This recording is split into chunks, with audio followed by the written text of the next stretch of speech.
What is the spiritual meaning of choking in dreams? Let's get right into it.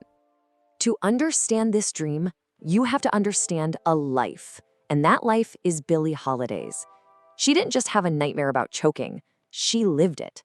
Her story, it's the key to this whole thing. Born Eleonora Fagan, get this, raped at 10 years old, then forced into prostitution as a teenager, the world literally had its hands around her throat before she ever sang a single note.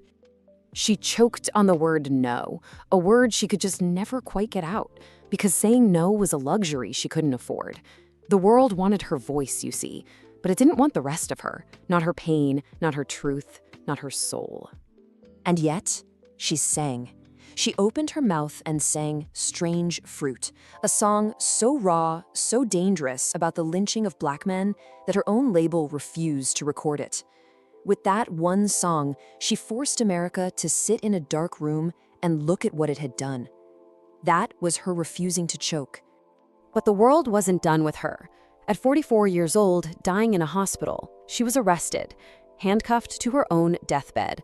The system that had been squeezing her whole life got one last, final squeeze. So, when you wake up from that dream, gasping, clawing at your neck, your psyche is not being dramatic. It's not an exaggeration. It's showing you with terrifying precision something you are too polite or too afraid to look at during the day. So I'm going to ask you, point blank, what truth are you swallowing? What are you forcing down your own throat instead of speaking it out loud? And let's get even more specific. Who or what has its hands around your throat right now in your waking life? Name it. Is it your job? Your partner? An old belief you're clinging to? Because here's the question your dream is screaming at you. Are you slowly killing yourself, silencing yourself, just to survive in a situation, in a world that never planned to let you breathe in the first place? Okay, so what is happening here? This isn't just some random fear bubbling up. This is a targeted message. It's a dispatch from the deepest, wisest part of you. The psychologist Carl Jung called this your shadow. It's all the parts of you that you've suppressed, denied, and silenced. And those parts, they don't just go away, they fester. And a choking dream is your shadow finally kicking down the door to get your attention. And think about this. The mythologist Joseph Campbell talked about the threshold. It's that moment in every great story where the hero has to pass through a narrow, constricting place. A cave, a labyrinth, even the throat of a monster. Why? To be transformed. Your dream isn't casting you as the victim here. No, it's casting you as the hero, standing at that exact threshold. The choking sensation, that is the narrow place. Something old has to die so that something true can finally be born. Now we have to talk about why this dream hits so differently and so often for women. This is not a coincidence. It's a pattern. From the time we're little girls, we are socialized into silence. Keep your voice soft. Don't make a scene.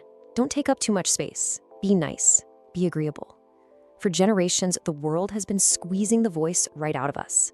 So the details of your specific dream matter. A lot. Are you being choked by someone else? That points to external oppression, a job, a relationship. Are you choking on something you tried to swallow? That's an internal poison, a lie, a compromise, something you force-fed yourself. And if you're watching someone else choke, well, your empathy might be suffocating you. You're so busy trying to save everyone else, you forgot that you need to breathe too. So I want you to hear this, really hear this. This dream is not a punishment. It's not a bad omen. It's the most loyal, fierce, and loving thing your unconscious can possibly do. It loves you too much to just stand by and let you sleepwalk your way into becoming smaller and smaller. So what do you do now? What do you do with this violent, terrifying, and ultimately loving message? And that brings us right back to Billie. They broke her body, they arrested her, they tried to silence her. But her voice, her art, it kept screaming. It survived everything. And it is still telling the truth. That voice that's trying to get out, the one you feel in your throat when you're dreaming, that is not your enemy. That voice is your life. So I'll leave you with this question, the one your dream is forcing you to answer.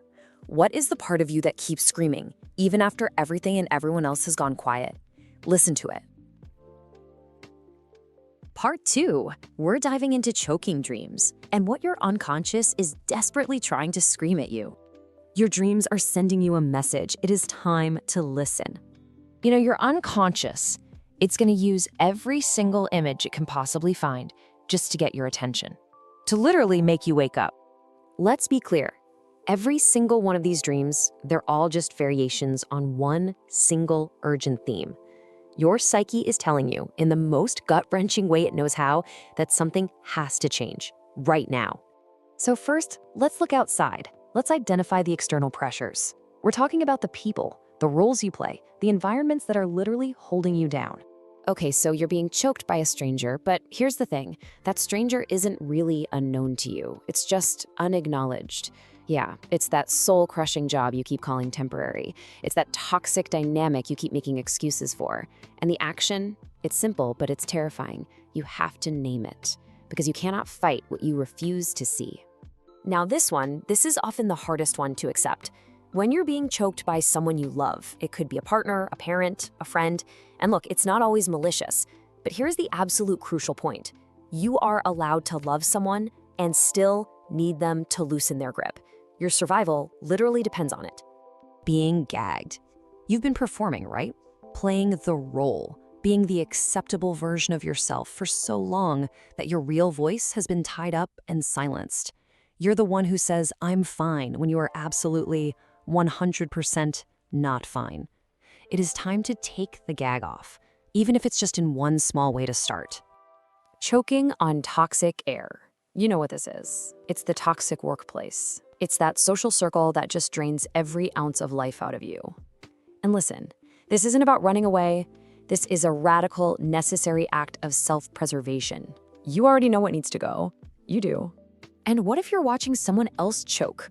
That feeling of helplessness you have in the dream? That is real information. It's telling you that you're exhausting your own life force trying to save people who might not even be ready to be saved. You are not built to carry everyone. Okay, so that's the external stuff. Now, we're gonna look inward. We're talking about the internal blockages, all the things you're holding onto inside that are basically poisoning you from within. So, choking on food. What are you swallowing that isn't yours? Is it some old family expectation? A label someone slapped on you that you actually started to believe? Your soul knows it's poison. It's time to stop swallowing it. Choking on words. Can't scream. Okay, this is the one. If you are having this dream, you need to listen very, very closely. Your unexpressed voice, your silence, it has become an actual survival threat. And every single day you wait to speak, something inside you just calcifies. Yeah? You know exactly which one I'm talking about. And it is so long overdue. What about just something stuck in your throat? This is about carrying something that just doesn't belong to you anymore. It's that old grief, right? That outdated identity. Look, she was brave, she got you through it. She survived, but she is not who you are now. It's time to let her go. All right, let's get to the emotional core of this. The drowning, the overwhelm that always comes right before a major transformation. Drowning or choking in water. It's so clear. Water is emotion. And drowning means you are being completely overwhelmed by what you refuse to feel. Let me tell you, suppressing your feelings is not strength. It is a slow death. Your psyche is screaming at you that you are drowning. But what if you break free? What if you're being choked and then you break free in the dream? This is not a reason to sit back and relax. This is a mandate. It means the breakthrough has already happened inside you. Now you have to make it real in your waking life. This dream is not asking you to rest. It is demanding that you move. So, where does that leave you? What do you do with all this intelligence your dreams are giving you? Well, you have a choice. And this is the choice. Right here, you can ignore the dream. And trust me, it will just come back, but louder. Or you can engage with it. You can use it as a map to navigate your way forward. The choice is yours. So you see, the work isn't figuring it out. The dream already handed you the answer. The real work, the only work, is catching up to the woman you're already meant to be. Part 3. All right, listen up. This isn't theory. This is about what you need to do right now to free yourself from whatever it is that's strangling you. Because let's be real, reading about this stuff is not enough. Your psyche, it respects action. So what we have here is a toolkit, a set of very practical things designed for one single purpose, to save your life.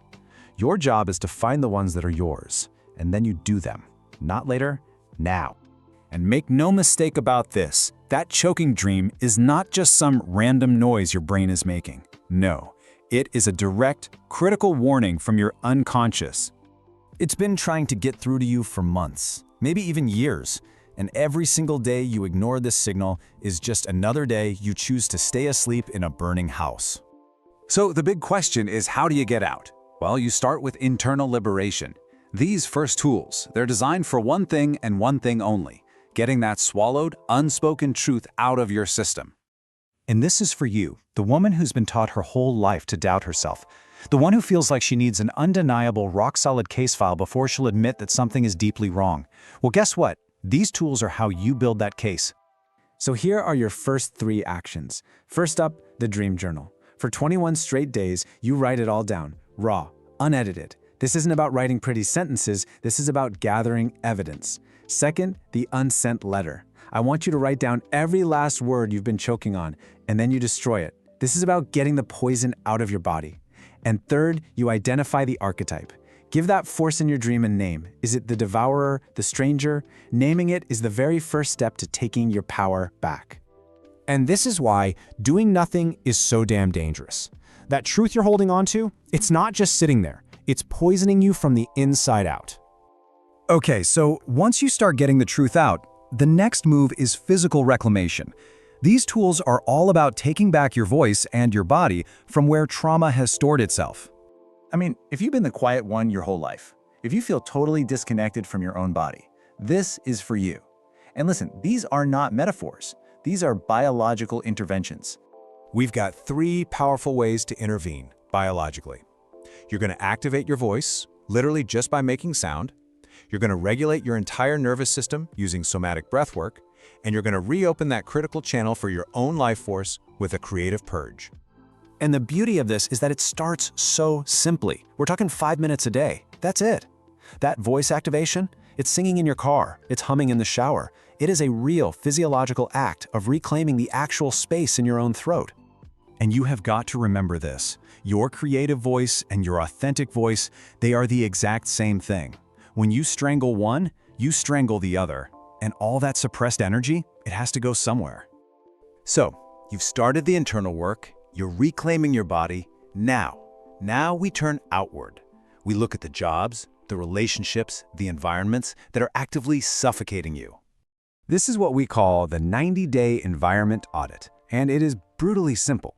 On the left, you're going to list everything that makes you feel like you can't breathe. On the right, everything that allows you to expand. Now here's the crucial part. You only pick one thing from that left column, just one, and you make a plan to change it or get out of it in the next 90 days. That's it. That's how you start. Next, boundary tools. Start with the voice boundary experiment. For 1 week, just 1 week, your answer to every single request is, "Let me think about it." That's the whole experiment.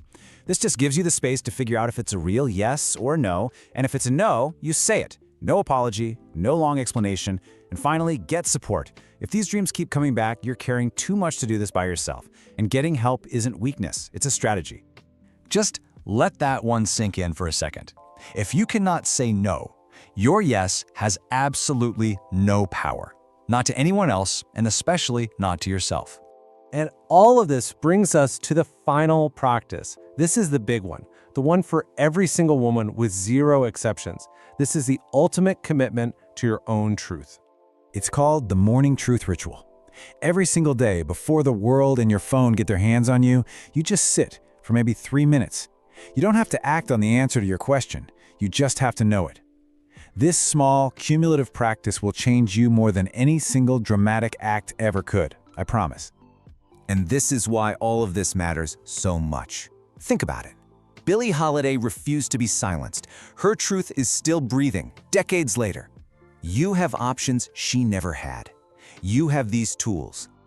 So this is the question, the one you ask yourself every single morning. What is it? What is the truth you are most afraid to say today? You have to look at it. You have to refuse to let it stay buried. Because your real life, the one you actually came here to live, it is waiting for you on the other side of the thing you keep swallowing. Spit it out.